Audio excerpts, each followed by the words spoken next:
Good morning, students. Welcome to our history class. We are doing chapter 4, the freedom struggle of 1857. In the previous module, we had learned about the revolts that took place in India before 1857. Let us move ahead and study the major causes behind the freedom struggle of 1857 in today's module. The economic policies of the British always brought prosperity to England. India only faced exploitation by them. Taxation acted as one of the important sources of revenue for the British.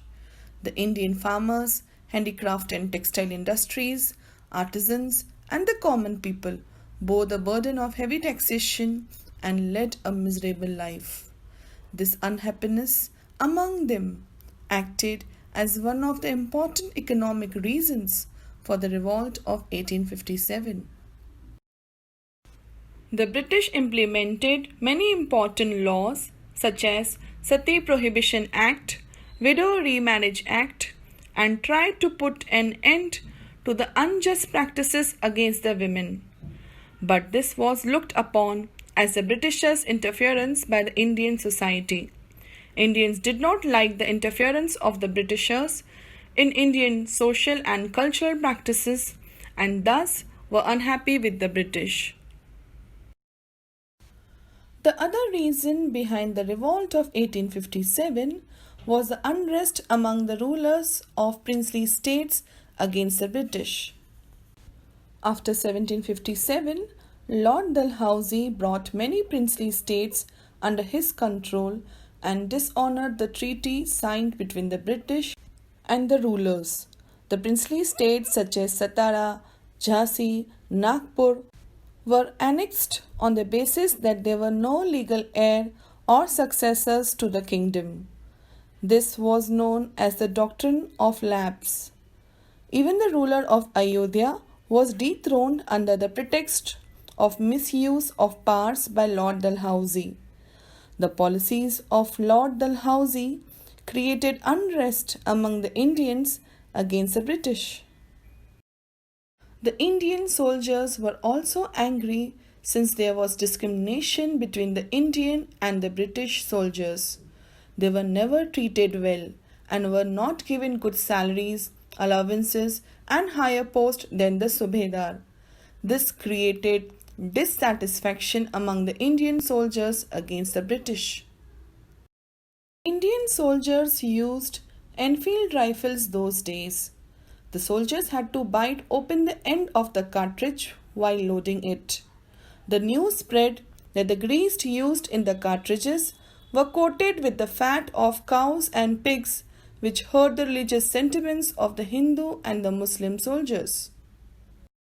Indian soldiers refused the use of cartridges. The British took action on the soldiers who refused to use the smeared cartridges and gave severe punishments.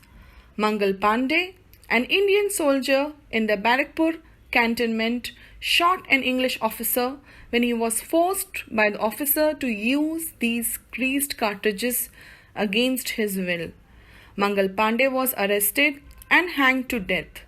This outrage among the Indians took the shape of the revolt.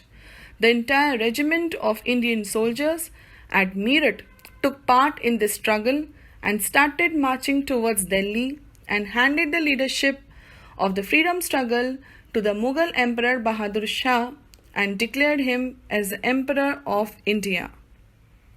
Let us watch a video on the causes of revolt of 1857 together. In this session, we're going to see about the revolt of 1857 in India.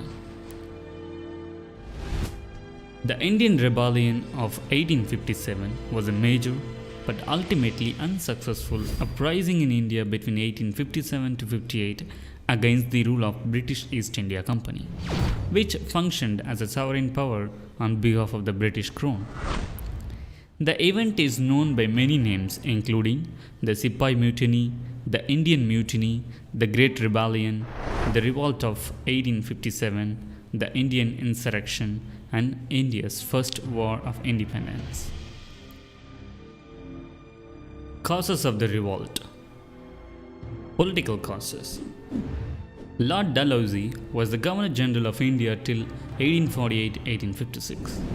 Under him, the British followed an expansionist policy in India. Dalhousie, through his policies, had added considerable territories to the British Empire in India.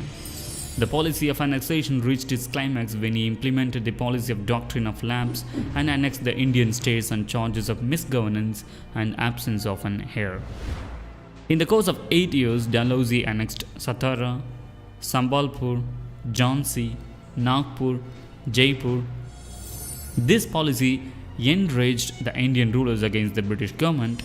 As part of the doctrine of lapse policy, the titles and pensions of some Indian princes were confiscated.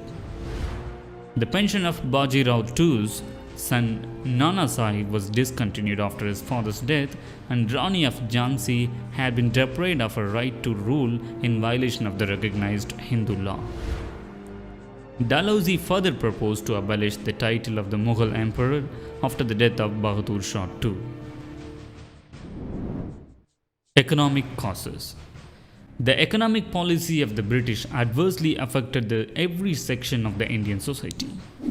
The British exploited the economic resources of India to their advantage and drained her wealth by crippling the Indian trade and industry. Under the British, India turned into a colonial economy to serve the British capitalist interests. Heavy taxation, evictions, discriminatory tariff policy against Indian products, and destruction of traditional handicrafts that hit peasants, artisans, and small zamindars. These grievances left the Indian people dissatisfied of the British, eventually turned out to be bitter enemies of the British. Social and religious causes. The attempt to bring about social reforms in India by the British was not liked by the general public. The social legislations of the evils as sati, infanticide, remarriage of widows, etc. were considered as interference in the religious matters of Indians about which the Englishmen knew nothing. The introduction of English education, the propagation of the work of the Christian missionaries, and the changing of the Hindu law of property with a view to facilitate the conversion of Hindus to Christianity alarmed many Orthodox Indians. Military causes. The Indian soldiers were considered inferior and were ill-treated by high officers.